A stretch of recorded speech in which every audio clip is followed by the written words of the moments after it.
Hello, this is a video about building a very budget-friendly and sustainable shed, studio, that kind of thing. So I guess start off with what you're seeing in front of you.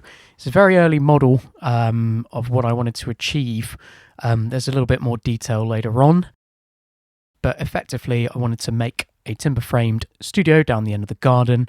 And here's another one, which is basically showing how things developed as I went along. So these are some very fly-through images of what I modelled to start with, what fitted in the area and what I was trying to get in music studio or woodwork shop. It was a bit of two things. But anyway, here are the costs broken down for you. You can hit pause. I didn't want to make this video too long. I've actually got a load more video which shows pretty much every single step in detail, how I scavenged and reused and found materials, but this is already sort of over 10 minutes long and my voice is boring enough to everyone except myself, so there will be lots of talking. This is going to be a bit less detailed than I'd originally intended, but I think I'll probably summarize as I go along. You can see here that the approach I took to the foundations was pretty minimal. I didn't want to cast concrete or anything like that. This is kind of somewhere between a shed, junk office, studio. I didn't really see the need to do ground screws. Yes, I know they exist, and I know that you could do all sorts of other more heavy-duty things, but to me, putting these bits of 4x3 on some concrete pads seemed absolutely fine for what I was doing.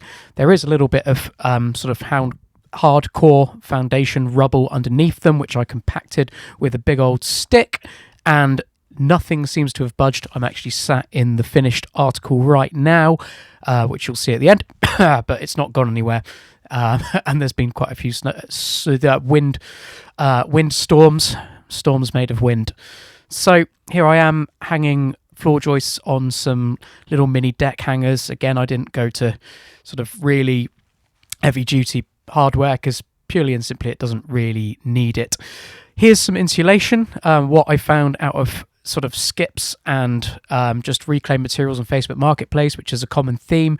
Nearly all the materials apart from what was in that spreadsheet screenshot earlier are reclaimed or reused from elsewhere, given to me again off of skips where I asked permission from other people in our road who are doing similar things. And I'm proud to say that I didn't buy too much to make this. A lot of it was sort of found, reused, repurposed. So what you can see there is me taking some plastic bags to hang the rock wall in because I didn't want to be using too much timber and OSB where I didn't need to. And actually using the insulation bags has worked quite well. Everything's kept in place and it acts as a sort of secondary waterproof layer. It's not a proper membrane by any standard, but nothing is wet, and I'm sat in a very rainy sort of January day recording this. So I'm not going to mention what I do for a living, just purely and simply because I know that this is not a belt and braces approach, but I'm proud to say that as a top secret, high profile rock star, I think I've done a pretty good job. Only joking, I did a really good job. So in terms of the walls, yeah, you can see some 4x3, which I found again on Facebook Marketplace, a farm near Henley. And the idea was to basically create a timber frame structure that was low environmental impact. So yeah, again, using any timber I could find. The floor is almost exclusively reclaimed, but the walls here, I used some sort of metal studs that I found. A neighbour nearby was getting rid of a PVC window, and you could probably see at the moment the way that I'm framing everything is to put a door on the side of the building, but that all changed because I was given a massive, great sliding door. So things were always kind of in flux. The wall that I've just erected there, I had to make the entire thing before putting it up because there's absolutely no room between the fence and the wall. So I kind of put some fence. Hi, Andy, how you doing? I'm just having a chat with my neighbour. He's always checking up, seeing how things were going. In fact, Andy has built a few sheds himself. He knows what the deal is. Oh, back there, the wall fell on my head and nearly knocked me out. I didn't properly brace it. So, folks, if you're doing this yourself, brace your frames properly, not like the Egypt what I am. So yeah, there's some reclaimed fence panels going on as cladding. The breather membrane I did buy because you can't find. Well, maybe I could have found it, I don't know, but there was a bit of a trade-off between sort of time and money, and the objective was to spend very little money. I've probably made the thumbnail for this by now, but I think I've spent $970 altogether on everything. That spreadsheet's slightly out of date. A few other bits I can't remember that I bought separate to that. So these double slidey doors, previous sort of client of mine got in touch. He's built a much better studio than mine. He's getting rid of these doors, and to get that massive great sliding pane in place, I actually had to use a car jack to get it in and rugby tackle it into place. It was quite stubborn. It definitely started to take shape around this time. We had one wall up, the sliding door in place, everything looking pretty timbery, structury. And I was quite grateful for the fact that I could just stick the tarp over the top of all of this.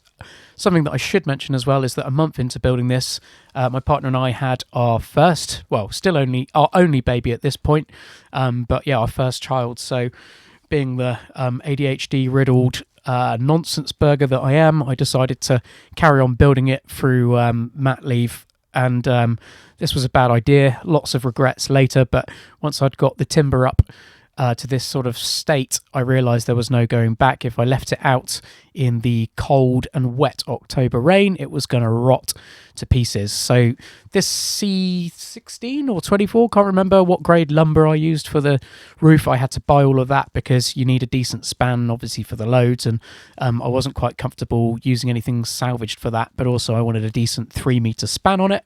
Looking in the structural span tables that you can find on the internet, I decided that I think they're 5x2s were up to the task, and they certainly seem fine.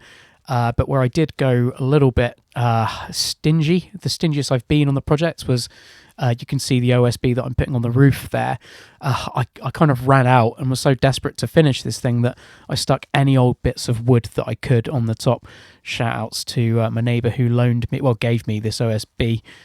He's not getting it back now. It's up on the roof. So, it was a little bit rushed this period, and the timber that I'd done put on the roof ended up getting all wet and mouldy, which meant that I had to spend about sort of 2-3 months drying it all out before I could insulate the roof. But the OSB is mostly reclaimed again from Facebook Marketplace and various other outlets. Trash Nothing was brilliant for this entire project. I should mention that I was inspired by Beau Miles' Junk Cabin. I don't know if you've seen that video on YouTube.